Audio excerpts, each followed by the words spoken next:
again. Our schedule...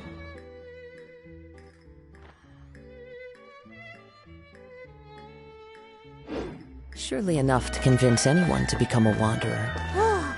Anyway, let's head out and meet up with the others.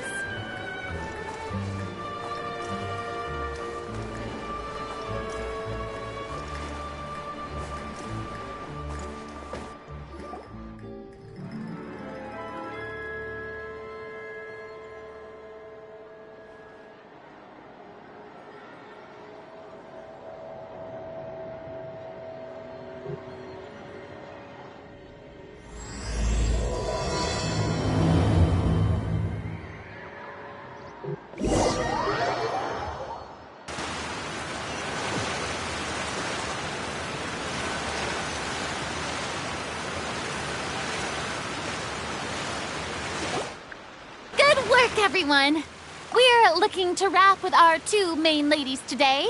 I can already smell our success. What do you mean, looking to wrap? Oh, aren't you the expert now? This upcoming scene is the two musketeers' final confrontation with the Baron. There will be quite a bit of action, but no choreography beyond what we've already rehearsed. Anyway, get ready. Lights, camera, action! The view is beautiful tonight. It reminds me of that fateful night 10 years ago. And now that I've said it, I can even make out the faint fragrance of herbal tea in the air. Enough, villain! It's time that you pay for the death of our mother! My dear Iris, have you forgotten your manners? How can you speak like this to your own father? I'd sooner swallow all of my teeth than call you father. What did I expect? Seems the daughters have turned out to be just as obstinate as their foolish mother. In this world, mora and status is everything. She thought she could blackmail me using her children and force me to grant her recognition and concessions? Ah, how naive can a woman be? Mother never asked a single thing of you. All she wished was for us to live a peaceful life, just like the others. It was you who personally brewed the poison of prejudice and sent Mother to her death. Compared to that deadly poison, the 2 bullets that will soon pierce through your heart will be like sweet mercy. And that's exactly why I said you're just as naive as her.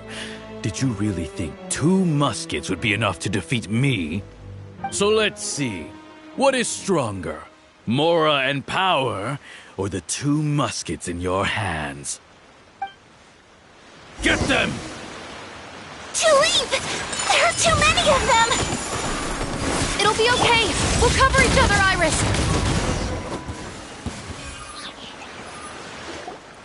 You've lost. To think I'd lose to my own 2 kids. We are no children of yours, and we'll never call that place our home.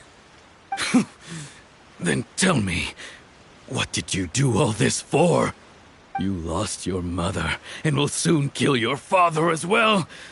What will you gain in the end, other than sentences for your crimes? We will gain our long-awaited justice.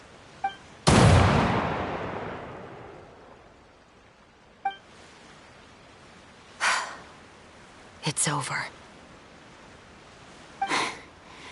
Finally, it's over.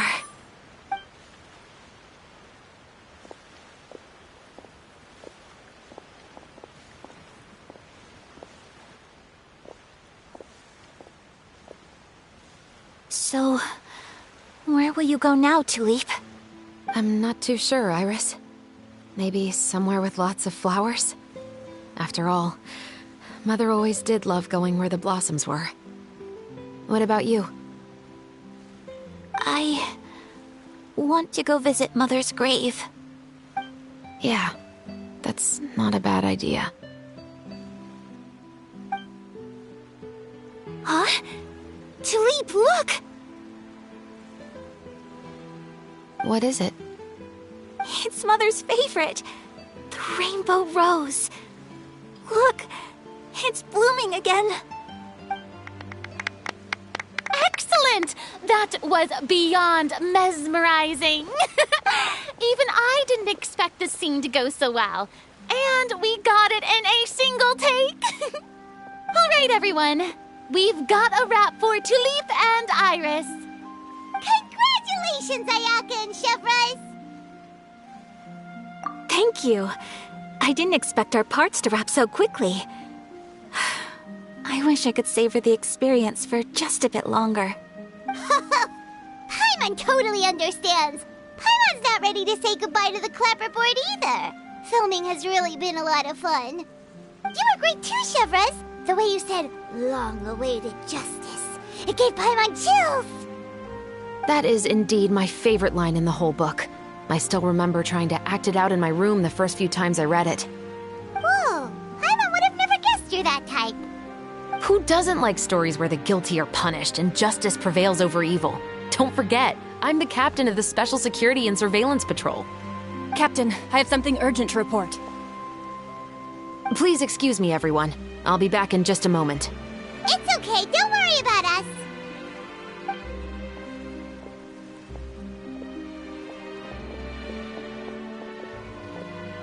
Oh?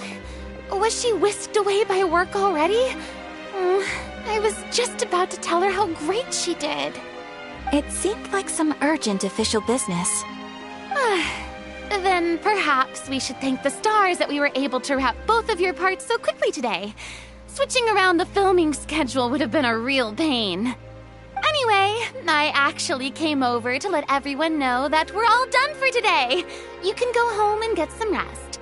And one last thing, Miss Ayaka. Your acting skills today were immaculate as always. Are you sure you won't consider taking up full-time acting? See, I just happen to know this great troupe that's still looking for a lead actress. Thank you for your kind words, Director Farina. Unfortunately, there are still many matters that I have to take care of back home at the Yashiro Commission. I cannot remain in Fontaine to pursue an acting career. Nevertheless, I will make sure to treasure this incredible opportunity in my heart. Oh, that's a shame. But I understand. Just let me know if you ever change your mind. I believe it's also about time for me to take my leave.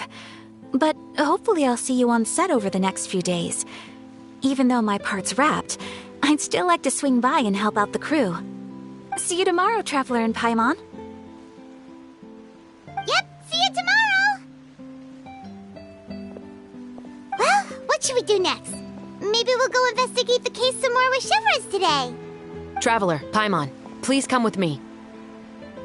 Huh? Where are we going? You could say that our ship has finally chanced upon one of those small, remote islands of intel.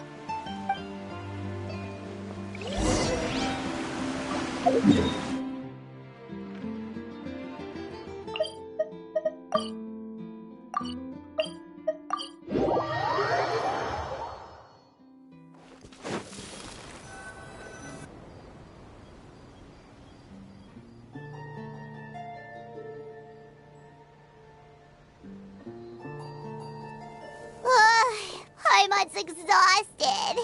Paimon definitely didn't expect having to float this far after a full day of filming. So, Chevreuse, why did you take us here? Affirmative. It wasn't anything conclusive, but it should show us a clear way forward. Have you ever heard of someone by the name of Emily? Oh, you mean that famous perfumer? She's a good friend of mine. She's lent me her aid several times in the past to resolve some difficult cases. After I discovered the rainbow rose at the scene of the murder, I sent it to her. After all, she's probably the foremost expert on flowers and scents in all of Fontaine. And then? There was nothing remarkable about the flower or the trace amounts of soil left on it. But according to Emily, the rainbow rose left by the killer was derived from a very rare cultivar. Huh. Paimon didn't know that there were different varieties of rainbow rose. Paimon just thought they grew everywhere in the wild. Flowers that are deliberately cultivated will always show some different features from those that bloom in the wild. We already knew that the rose left at the scene belonged to a special cultivar, but with Emily's expertise, we were able to pinpoint the place where it was first picked from. Oh, Paimon gets it now. So whoever first planted that rainbow rose was probably the killer. Precisely. And after we checked what we learned against some sales records from the past, we discovered that there's only one person in all of Fontaine who could grow and sell this specific cultivar. Really? And who is it? It's the novelist. But didn't you say he had an alibi? To be clear, I haven't changed my mind about him. I still don't think he was the one who pulled the trigger. However, that doesn't mean the true culprit never visited him at his home or never purchased a rainbow rose from his garden. Whatever the case, we will have to confirm a number of things with him. So you mean the next place we need to go is... Yes, we're going to pay him a visit at his home.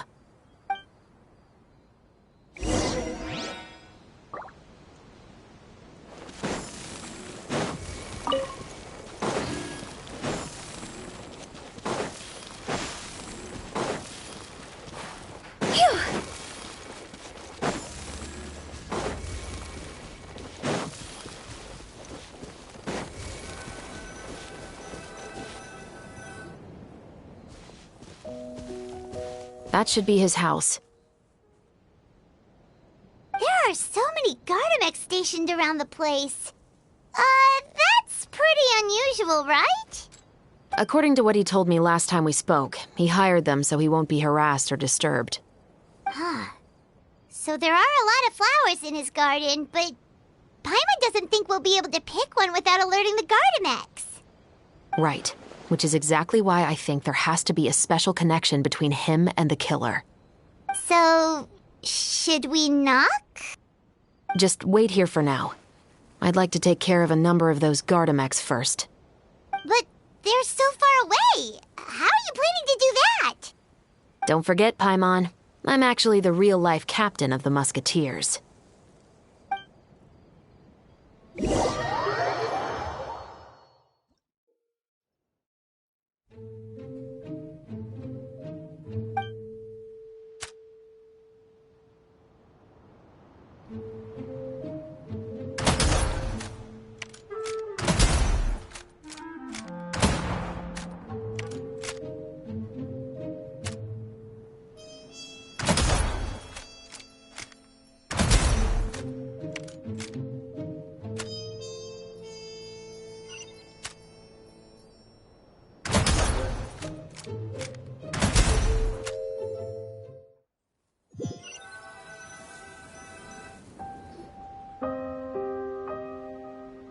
All clear. Let's go. Wait! Paimon's a little nervous now that we know he could be the killer. Can we go over our plan of action again? I'll go knock on the door and make sure it's safe inside. Once we're sure that we're in the clear, I'll ask him to come with us for a quick round of questioning at the guard's headquarters. But can't we just arrest him? We still have no evidence that he's the killer, or that he lent the killer any direct aid. Still, it would be appreciated if you could pick a rainbow rose from his garden for me while I'm talking to him. It'll help the Marechaussee Phantom confirm Emily's theory. Sure, no problem. Just be careful, Chevreuse.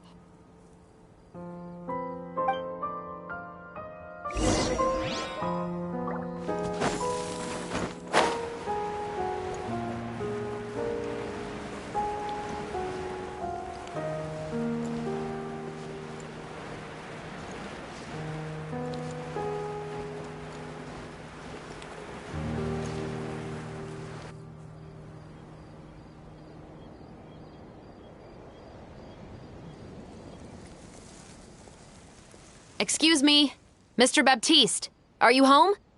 Who could it be at this hour? Oh, it's you, Officer Chevreuse. Would you mind accompanying me to the guard's headquarters, Mr. Baptiste? We would like to ask you some questions about a case. Oh, is it still regarding the murder case from before? I cannot confirm or deny that at this time. So it is then. Listen, I need you to come with me, Mr. Baptiste. Miss Chevreuse, I'll save you the trouble. Oh, and you two over there? There's no need for you to pick my flowers either. It's not time for them to bloom yet. Oh! Okay.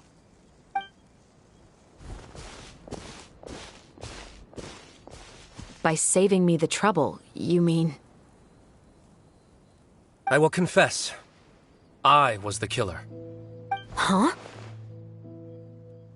He just admitted he's guilty! Please relax, everyone. I'm not armed. The musket you're looking for has been buried in my backyard. Then it's my responsibility to inform you, Mr. Baptiste, that everything you say right now will be used as evidence for the inevitable trial. Yes, I am perfectly aware of that. I must say, I hate this feeling. Oh? Is it because I confessed? Or because you've been proven wrong? Both, I suppose. For the same reason as the one I wrote out in my novel, of course. I did it.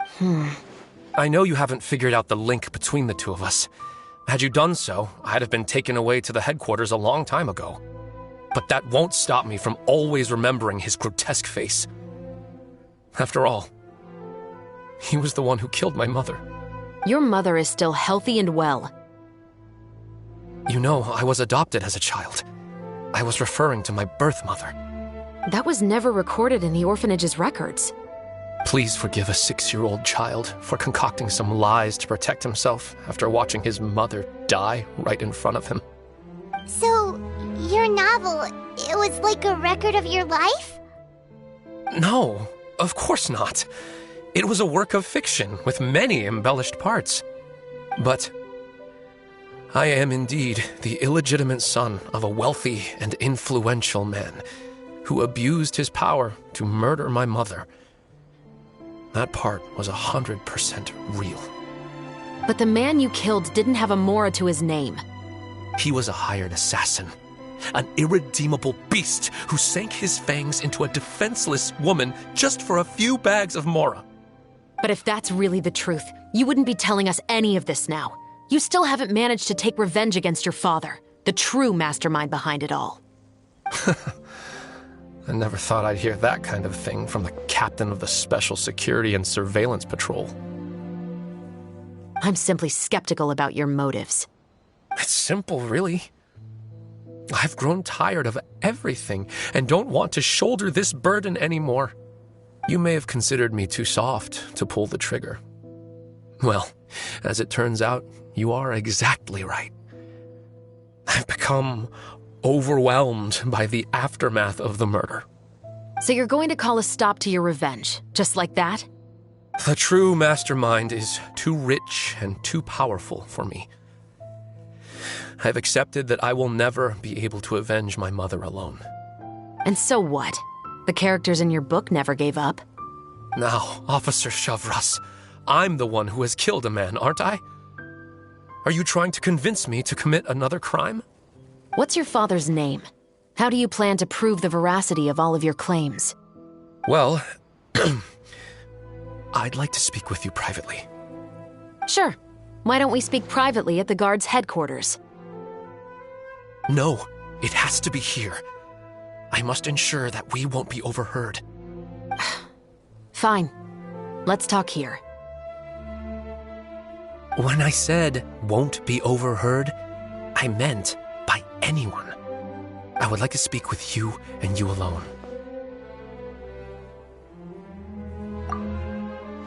Thanks. I appreciate it.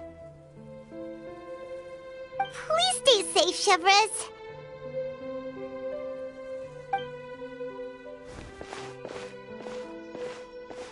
All right. Let's hear it.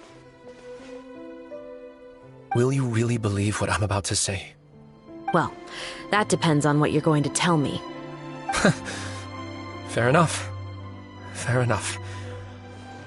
Then listen closely.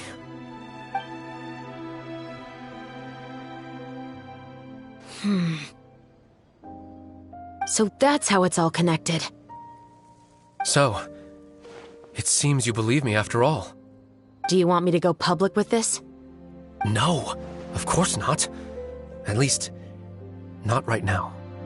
Then why did you bother telling me? You've read my work. What do you think? Even if you were to go public with all of this right now, he'd simply deny everything. It's been too long.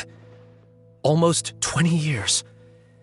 Anything that could be used as evidence has long faded away. Even if there might have been a solitary island of truth once upon a time, it has long sunk beneath the waves by now. Justice will never find him. Not if you don't try.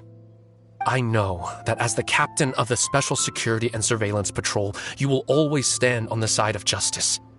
But do you really think a cushy life in prison really constitutes justice for him? I bet he could lead an extremely comfortable life in the fortress of Meripede. What are you trying to say? I've been observing you from a distance. Your portrayal of the musketeer was exquisite. Pull the trigger of justice against him. Let the villain get what he deserves. You want me to let you go so you may complete your revenge? No, Officer Chevreuse. I know that would be impossible. No. What I'd like is for you to perform the deed on my behalf. Oh, Chevreuse sure is taking her time. What could they be talking about anyway? Oh, Paimon's worried. What if he decided to attack her? Oh, you do have a point. Still, do you have any idea who the rich person might be? And why the novelist doesn't want us to hear what he's saying to Chevreuse? Sorry to keep you waiting, you two. Hey, how did your talk go? I've already sent someone to escort Baptiste back to the headquarters for questioning. He wasn't lying about the musket. It was indeed buried in his backyard. But what about the name? Did he tell you the name of the rich guy? Yes, he did. But for now, I have to return to the Special Patrol. There are still a few loose ends I need to tie up. I'll probably be quite busy over the next few days, so apologies if you don't see me on set. All right, Paimon understands if you can't tell us everything you know. We'll just keep an eye on the steambird then. Actually, there's still something else I need your help with.